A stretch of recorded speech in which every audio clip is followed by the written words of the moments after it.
Hey guys, it's time for episode number 303 with Mallory Fitzsimmons, the founder of Style Your Senses and the boutique Shop Style Your Senses.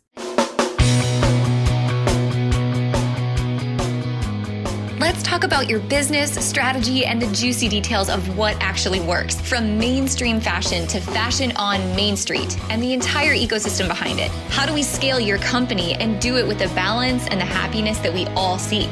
Let's hear from those insiders, experts, and strategists that actually make it happen. I'm your host, Ashley Alderson from the Boutique Hub, and I can't wait to chat.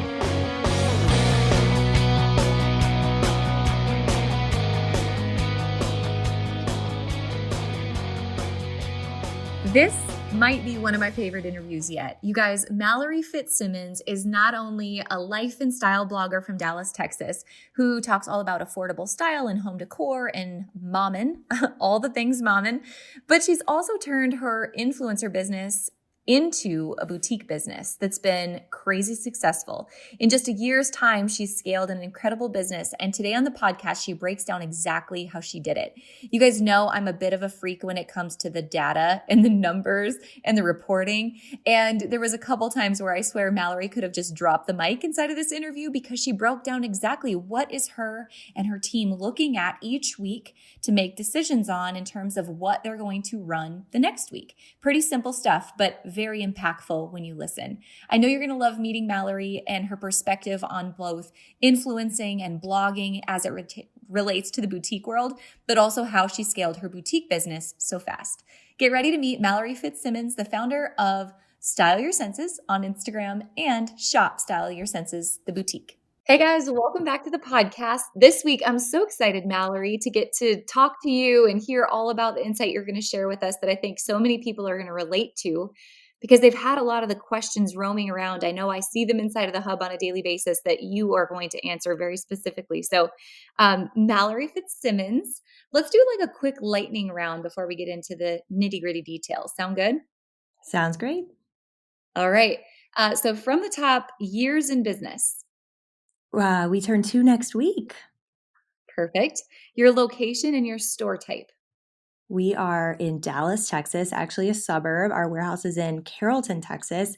I live in Plano, and we are online only. Perfect. Number of employees? 10. Awesome. Platform that you sell on the most? We sell the most on Comment Sold, primarily through our app, but we are also on Shopify, and we are trying to grow that this year as a major focus. Perfect. And your best traffic source, where do the people come from? Best traffic source. So I guess we'll get into this, but I transitioned my full-time blog into this shop. So I walked in with a very engaged audience. So I did walk in with a traffic source. So I guess those Instagram followers have kind of transitioned into our Facebook group and our Facebook group to our app. So really we've just funneled them. So I would say our app is our highest converting traffic source. I love that. But it came from a built-in relationship that you had with so many of your customers. And I want to talk more about that right now because I think, as you mentioned to me before we started recording today, everyone's journey to starting a boutique is so different. Some people come into this business because they were a teacher or a nurse, or they had some 9 to 5 that they wanted to walk away from for some more flexibility. Others inherently loved fashion in this industry, and others like you had already built a brand and wanted to transition it into another, revenue source. So give me some behind the scenes of what was it like for you to start the boutique and start first as an influencer, I guess, and where that led you to up until this point today. Absolutely. So I've always been deep rooted in fashion. Knew I wanted to own a boutique, but kind of let that dream die after I did pursue it actively and tried to buy out a boutique right out of college. It didn't work. I transitioned into corporate retail for JCPenney and had these massive buying budgets that I was able to really like learn analytics, but still like, you know what, that dream, I just kind of just put it on the back burner and then randomly picked up a camera and learned photography. And then we moved across the country from Dallas to North Carolina. And I randomly started a blog because I wanted my family to kind of follow along with our journey. I was pregnant with our first baby, and it was right when like Pinterest was getting ramped up, and I decorated her nursery and I put it on Pinterest and it went completely viral. So all of a sudden I was here with this blog that I had no idea what to do with, but it was fun and creative, and I had a new baby at home and I was new to staying at home. So I pursued it. And shortly after that, I realized you could monetize it. So I was all in, and it started out as something I would do at nap times. And then all of a sudden I was waking up at 4 a.m. to work on it and staying up till midnight working on it. And then my husband and I were like, listen, we can make this a full-time thing. So a year later, I worked full-time on the blog at random hours. But again, I was all in for the hustle. I started posting more about fashion, which was always like my, you know, original goal, original love, to make these women, excuse me, that I found that I was really connecting with, and I could parlay my confidence to them through the right pieces of clothing. And I absolutely loved the influencing sphere. I'm what I call an OG influencer. So I started doing it in 2012, and before there were affiliates or before there were massive partnerships or anything like that. And I really grew up in influencing. Had our second baby.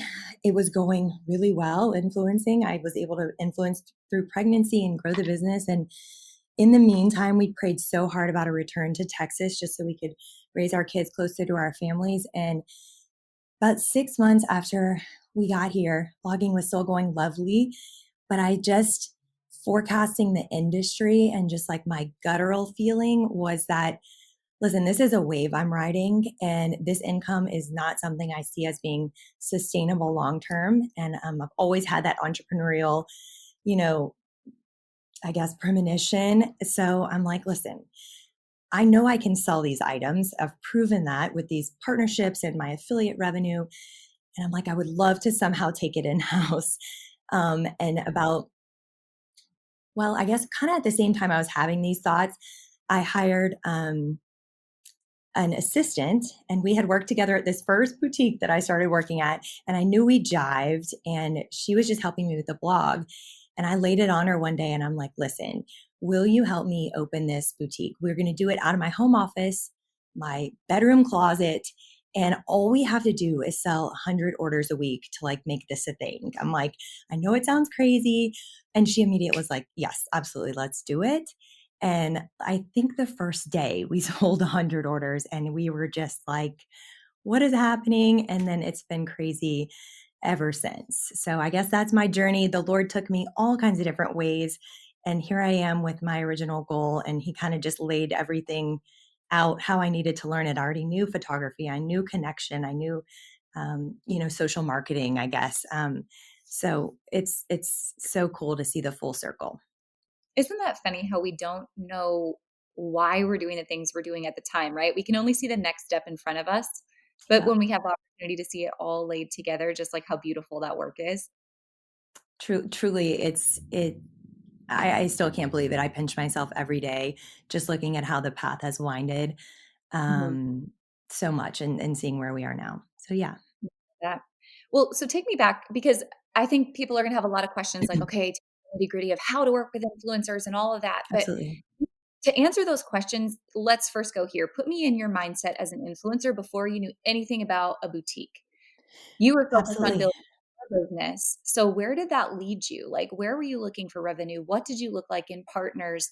What was the content important to you? And when you did start to collaborate, what were you looking for that really fit your audience that you'd built up until that point? Totally. Yeah. And I'll start you off kind of at the beginning of where the industry started and where I feel like it's transitioned. And I think people are looking for a few different things. So originally, right when Reward Style launched, it was a cookie based revenue structure. So, we were using Like to Know It. We were using our blog links from Reward Style to these different, big box stores, and I was strictly looking for items that I knew were high conversion. So I was looking on Nordstrom every single day, high converting items. I would link that item. The cookie window was 30 days. So I knew if I linked an item that she would swipe up on, I had a 30-day payment window. So anything she bought within 30 days, I was getting a commission on the full basket, right? Mhm. So I was strictly looking for high converting or high interest products because I would say 80% of my revenue was from just affiliate linking, and that was a full-time thing. I was posting every single day on my blog, which I did maintain the entirety of my blogging career. My blog was my baby. I always knew that I owned the blog, and then Instagram and Facebook were just kind of like icing on the cake. I would always drive traffic from those sources to the blog. Mhm. And it still lives on, so I'm still collecting revenue from the blog just because of the way you built it. So I would say 80% of the revenue was from affiliate linking, and then 20% was from flat fee partnerships. So I had consistent contracts with Nordstrom, Amazon, Bloomingdale's, Sephora, just, the gamut of the spectrum. Whereas I would take things that fit my audience and I knew exactly what fit them, what made them tick. Um, and what they would be excited to see and what I could create organic content around. There are so many different levels of partnerships that you can take the money, but it is just not an organic fit, and I feel like you lose trust. So I'm Yeah. so glad I stuck with the organic piece of it because I mean, I'm still able to maintain those people that I captured 8 years ago when the nursery went viral. They are literally still with me and still shopping now at our boutique. Um, and then so I think probably about 2, 3 years ago, Apple made a huge update, in June of I think it was 2018, where cookies just weren't tracked like they used to be. So they broke the link a lot quicker, the swipe up really wasn't working, and I saw my affiliate revenue drop like you wouldn't believe. So a lot of influencers really had to scramble how they were structuring their businesses, and a lot of that moved into flat fee partnerships. So this is where I kind of feel like the industry went a little rogue and where I couldn't see it sustaining is that then it was a full circle shift and 90% of the revenue was coming from large flat fee partnerships, but I had no way to track them.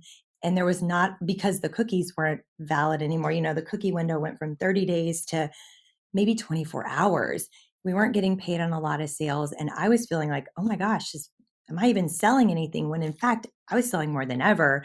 But because of the way these things were tracked, you just never knew. And to me, I need transparency. I need numbers to work off of. And that's when I really said, I need to take some of this in house and know how much I sell and be able to build a true business, a long term sustainable business off of it. So I do feel like the industry is still there where a lot of these people are wanting more of a flat fee partnership basis without a lot of numbers or data to support the ask. Um, so that's where I've kind of like come to a crossroads because now I see it from both sides. But in order to sustain their business, and listen, a lot of these women have insane influence. So they do warrant the partnership. But at the same time, there's not a ton of data to back it up because of the way Apple tracks cookies now. Does that make sense?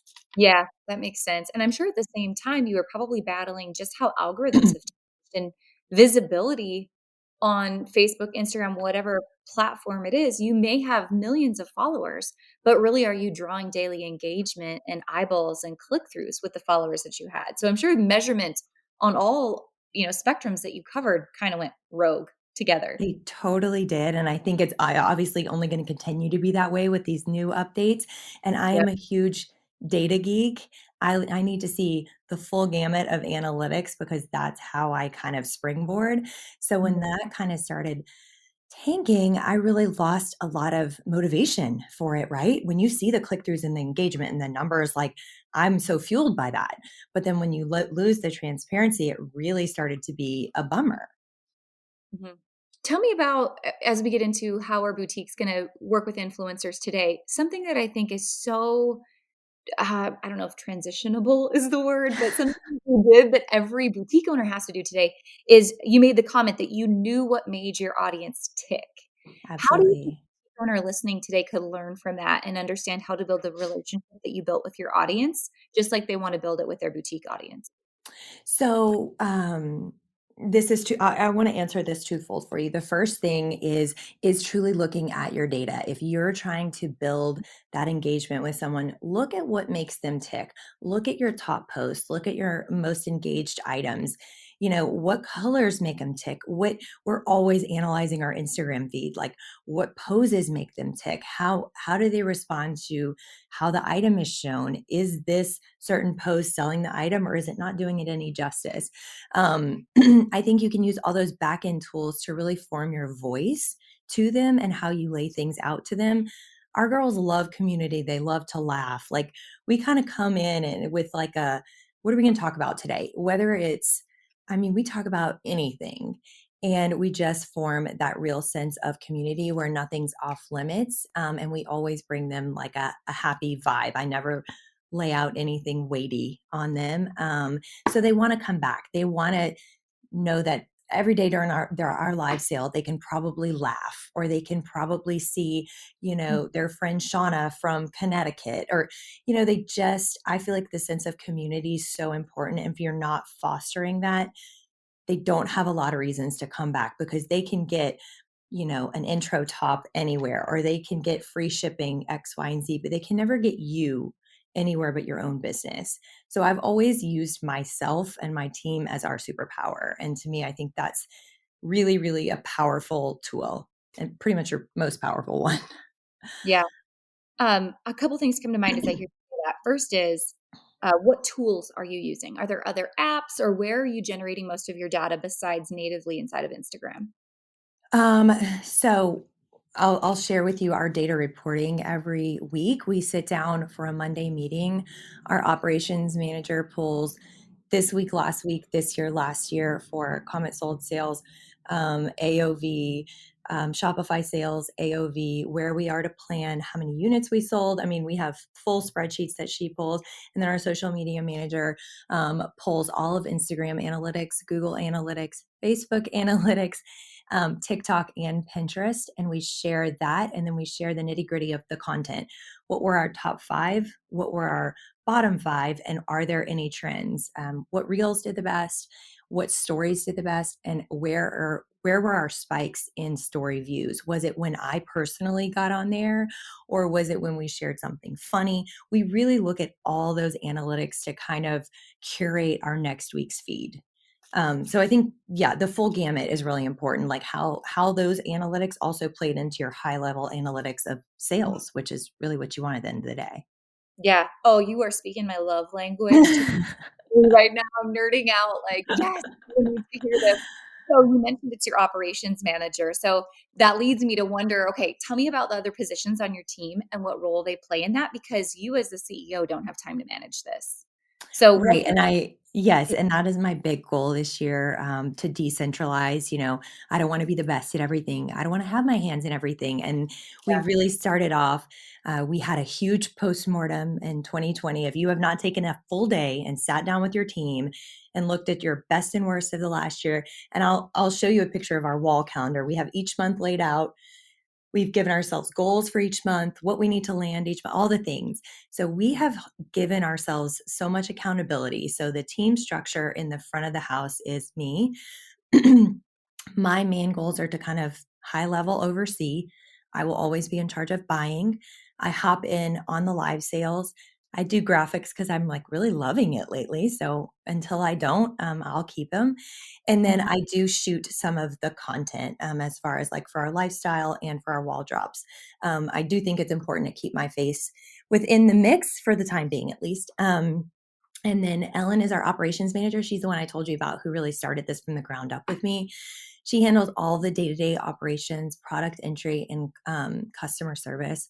She's incredible. I have no idea how she does everything that she does, but she really has a grip on the business like I could have never dreamed or asked for out of anyone else. I value her so, so much. Mm. Um, and then Celeste is our inventory manager, and she has come in with just running. She has full inventory spreadsheets of everything that we are tracking on order, what that rolls up to by week, by month, by year, where we are on, how many styles we have on order versus how many we need for the quarter. And then sorted out by category. And then she also works, with our vendors to follow up on all those things and with our consolidator to kind of make sure those pallets are steadily arriving to hit our goals. And Mhm. then Ashlyn is our social media manager. She's been with us about 8 months and she is really taking it and running. She's 26, so we call her like the baby of the shop. So she's really in tune with all those things and really pushes me out of my comfort zone to do all the fun stuff on TikTok and do all the reels and stuff. But she's really, I'm still kind of transitioning that. I had a firm grip on Instagram, especially, and Facebook. And I'm slowly kind of letting her take all of that over. And it feels amazing to see her flourish. And then Bethany's our fit model. She's just started with us. And then she takes on all of the product editing of the photos, resizing our photos, and then uploading into Shopify with alt text and descriptions and all that. And she's half in-house and then half remote. And then the rest of the girls are in the back of the house. So that's our structure. I love that. Everyone is like furiously going to be writing notes like, what did she say? Oh, rewind. That's so good. Yeah, you're still definitely speaking my love language. I love So it. let's go to this next piece. So we've talked about your mindset as an influencer. We've talked about your business model and really how you're scaling right now. Now, this is like the golden question. Do you still work with influencers now that you have a boutique? Or what is that No, relationship like? I don't. We don't have an influencer structure. I did get on Reward Style, um, and we sent out, a couple of influencer boxes, and I just looked at the numbers. And while I think it's great for, or was great for brand awareness, I didn't see a ton of return. Now, I will tell everyone listening, I have not put a ton of effort into it. It is still on our docket for 2021. We just started marketing in general. So, do I think influencing is dead? Absolutely not. I still think there are key ways to work with influencers and that they are amazing sources of traffic and conversion. But my biggest piece of advice, and this is what I try to follow myself, is to look at your feed and who you follow. Who do you think is your best girlfriend, even though you never met her? Who do you buy from? And who do you and your girlfriends at dinner find yourself talking about? Hey, did you see who XYZ posted? And if they say yes, hey, that's really good. Like she may actually have a grip on your target market. So don't look at it based on numbers because let me tell you, there are girls with under 100,000 followers raking in seven figures because their conversion is so strong. So don't look at it from a numbers perspective. Look at it from a guttural perspective of who do you feel the most connected to because they might not have the biggest following, but they Mhm. have a core engaged audience that's buying stuff that you'll never see unless you give them a shot. So I think the micro influencer is huge.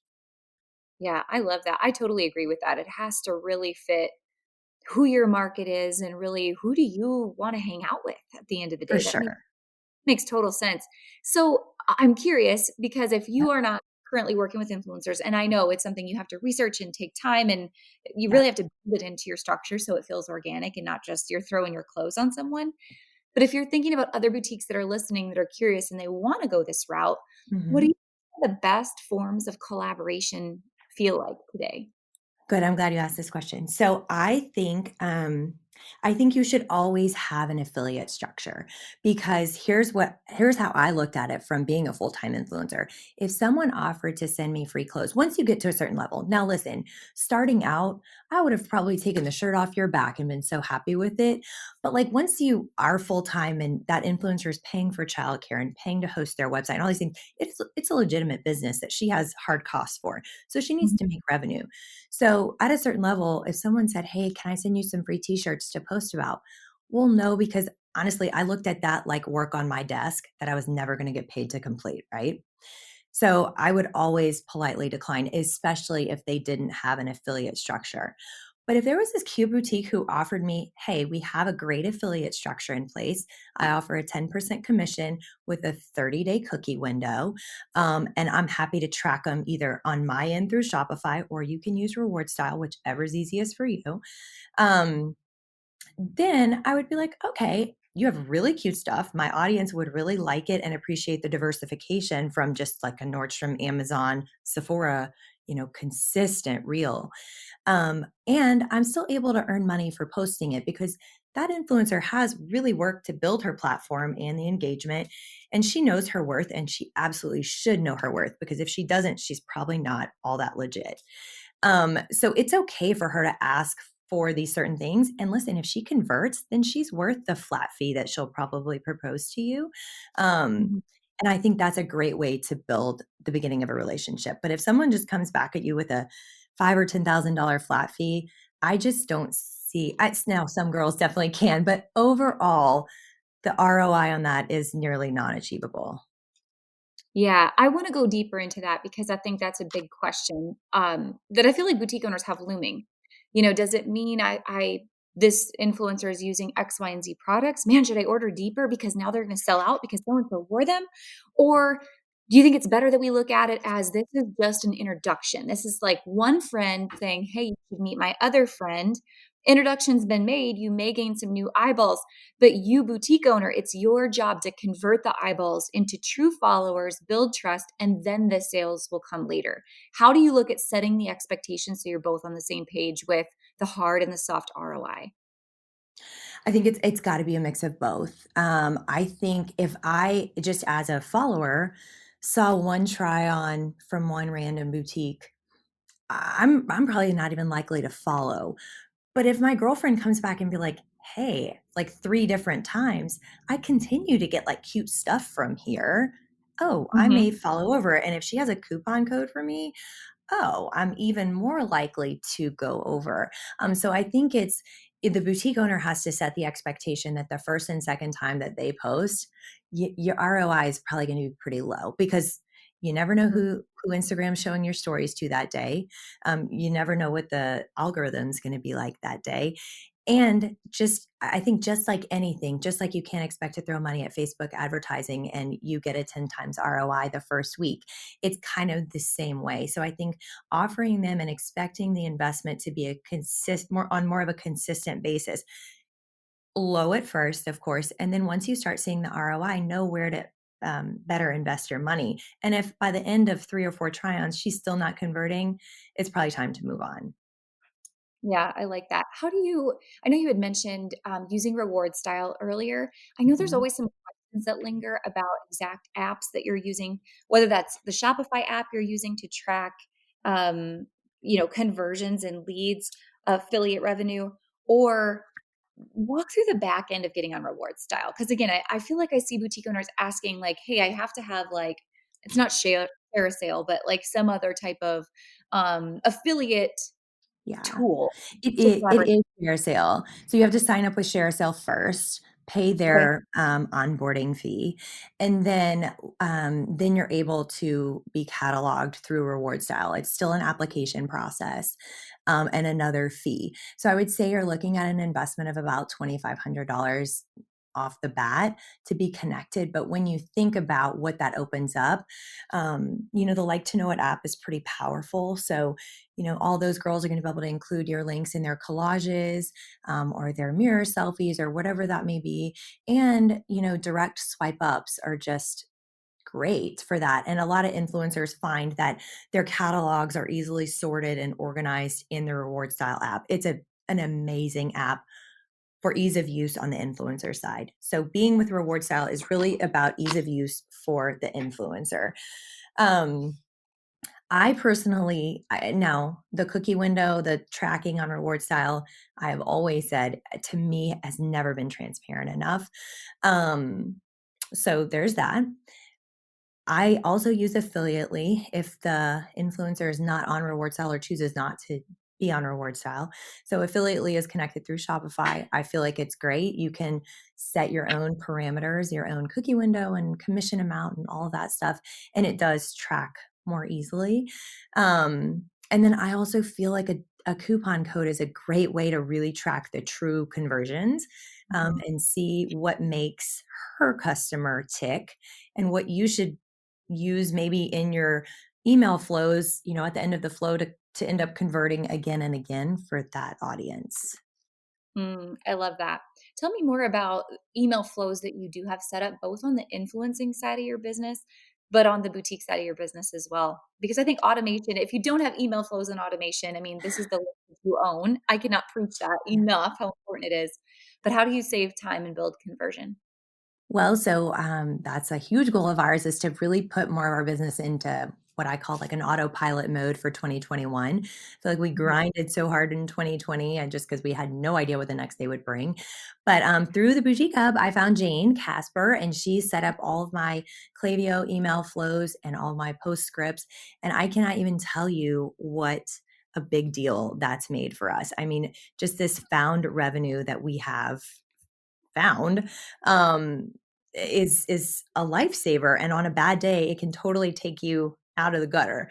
So we have, I think I would be lying if I even told you how many flows that we have on for each, but she set them up so seamlessly and they work on autopilot, which is so crazy.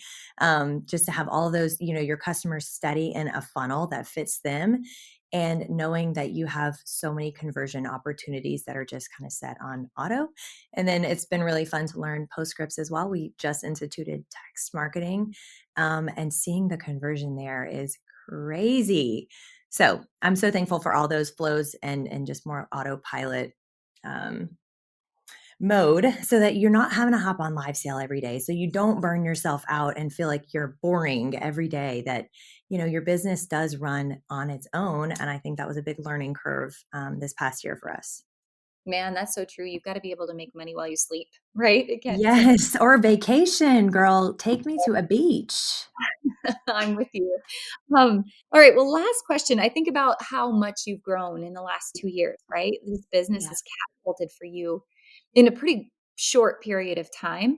Talk to me about what helped you scale the most. I mean, you mentioned some pretty in depth reporting and analytics that I think a lot of people miss along the way.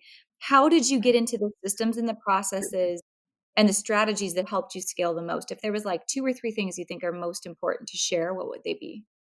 Yes. So don't be afraid of the numbers, and know your strengths and weaknesses when it comes to the numbers.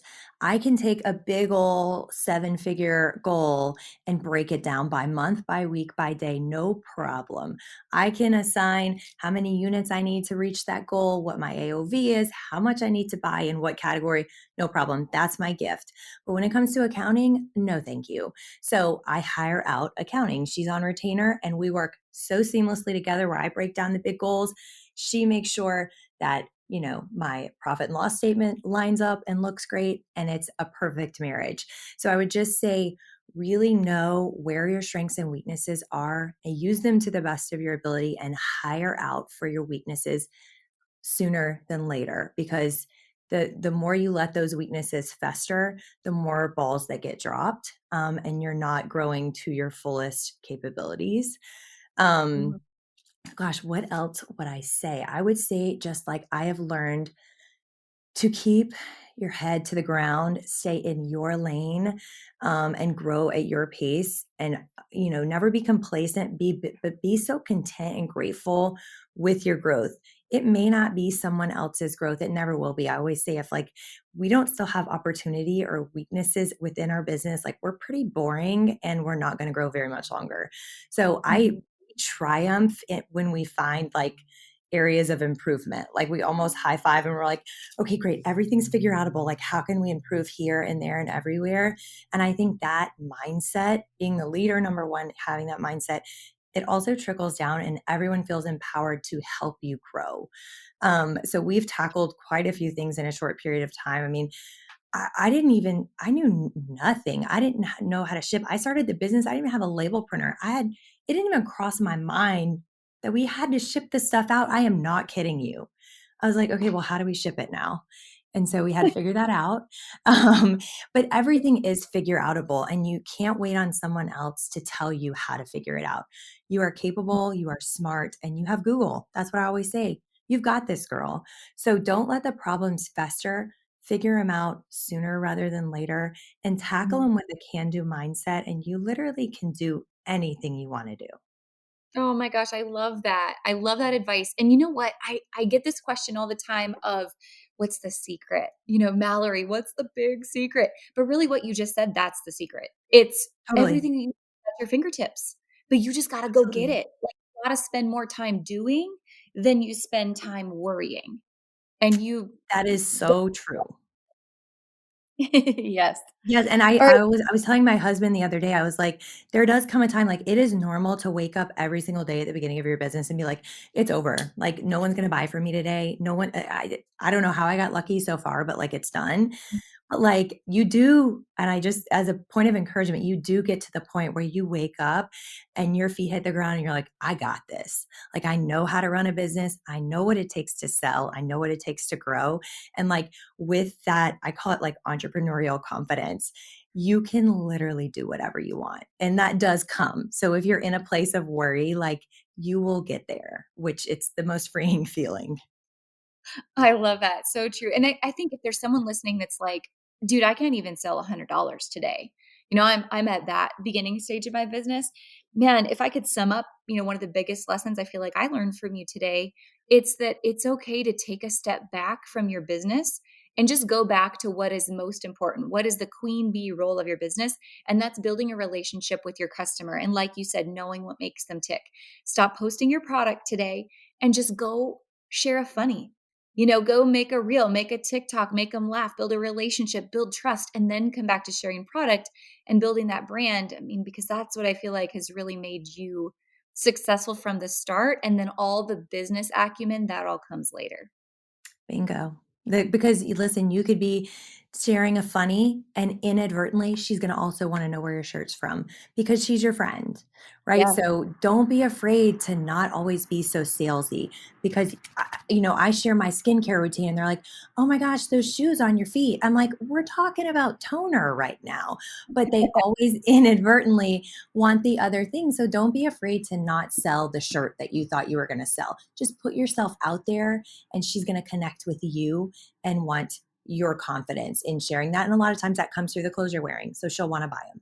So, so good. Okay, quick lightning round as we wrap Let's up do our it. time. Okay, favorite book? Oh God, I don't read. Don't hate me.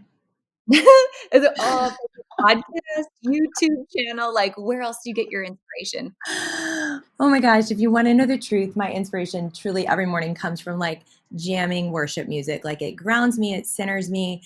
That's how I start every day and like, in prayer through worship music. And I do love the boutique podcast. I told Ashley I found the boutique hub in general through the podcast, probably about 8 months into running the business. I love that. You know what? I have Yeah. so many people that say, like that I run into at market, for example, and they're like, I listen to the podcast. And then I'm like, but are you a hub member yet? And they're like, no, I don't know why, but I'm not yet. So what made you join the hub? And like, were you What? shocked once you joined? Okay, so I had found you on the podcast. I didn't even know, honestly, that there was a hub. Even after listening to the podcast, Comment Sold sent me a planner last year, and I'm like, oh dang, this girl like knows her stuff. So I'm like, well, I'm joining. And we really have, I feel like it's a wealth of knowledge. I've met some amazing women in there who I'm like so happy to call my friends now. We have, consistent chats going on and like ideas always bouncing between us. So what you're doing is insane and I'm just so so thankful to be a part of it and like thanks to you for like the continued effort. Oh, thank you. That means a ton. And getting that, Yeah. I did not know that about the planner. That's so funny to see that all come full circle. So Oh thank yeah, you. it's Yeah. totally working. All right. Do you have a motto for the year? I think it's everything is figure outable. That's stolen from somewhere, not stolen, but I don't even remember where it's from, but we use it all the time. We're like, how can we do this? How can we do that? Everything is figure outable. How can we get there? It's such a good motto. It's a book. It's Marie Forleo.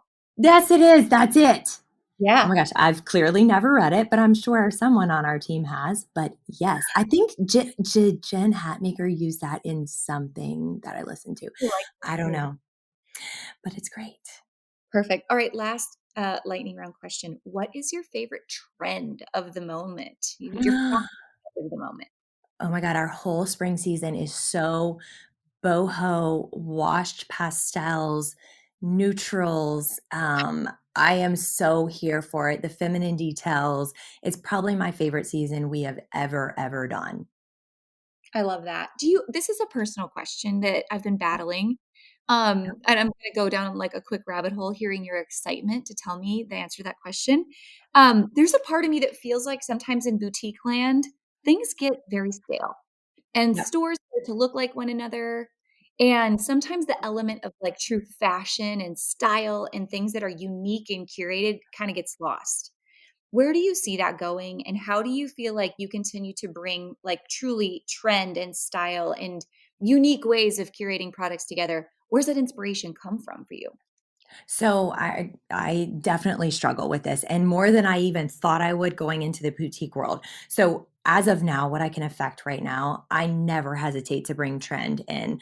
I always do it, even if I just buy less deep in it. I bring that trend in. I show her how it makes me feel and why I'm so jazzed about it.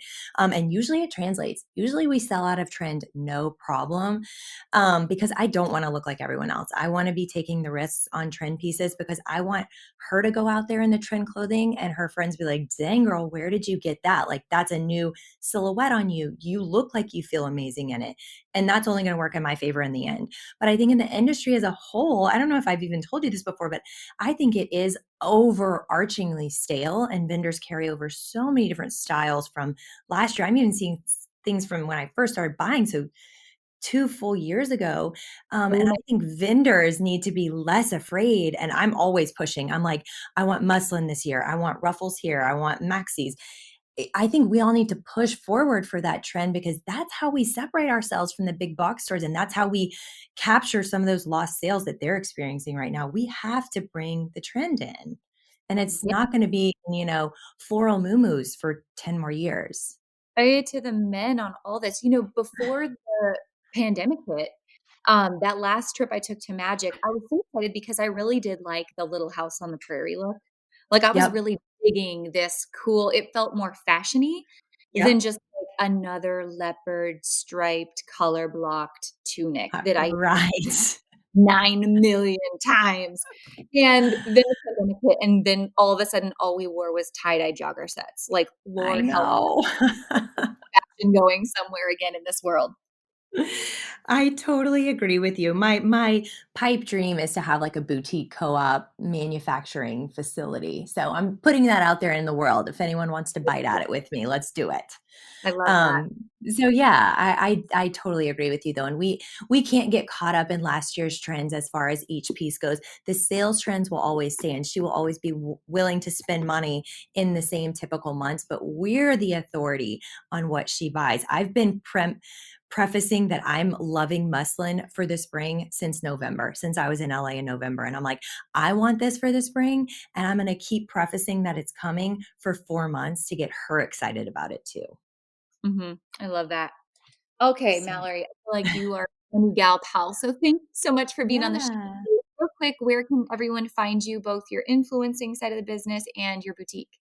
Yeah, come follow me. It's at Style Your Senses for Instagram. My blog's pretty dead right now, but I'm still fairly active on Instagram.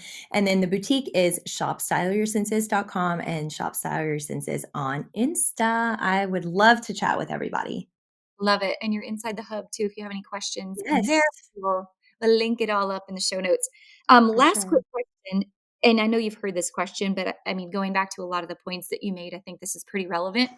Um, we're not in this business just to sell widgets, right? Just to sell Right. clothes off of our back. We've got a much greater purpose. So when you think about your business 20, 30 years down the road, if you have the business or if you sold the business or passed it on or whatever your plans are, and you are sitting on the front porch talking to kids and grandkids and family about the life that you lived, what is the Yeah. thing you want people to remember the most?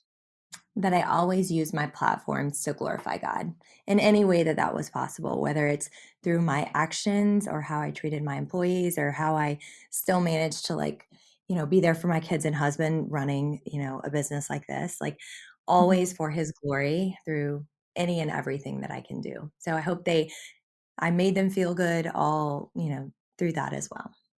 I love it. Mallory Fitzsimmons, thank you so much for being with us today. Thank you so much, Ashley. It was so great talking to you. Hey guys, thanks so much for listening to this week's episode with Mallory. I hope you took a ton of notes because there was some gold in this episode for you. Mallory is so generous and is such a shining light in this industry, both influencing and having a boutique. So I hope you do give her a follow.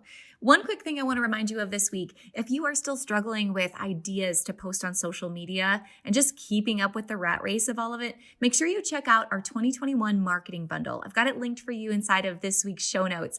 But it's 365 days of social media ideas, 300 plus engagement questions, marketing ideas and event ideas for every single month of the year, plus tracking for all of your social media. It's 75 plus pages of content ideas to help keep your social media, all of your digital marketing, and your campaigns going strong. So check that out in the show notes. And guys, I can't wait to be here with you next week. We've got a big episode planned for you. So come back soon. Can't wait to catch up with you guys. Thanks for listening.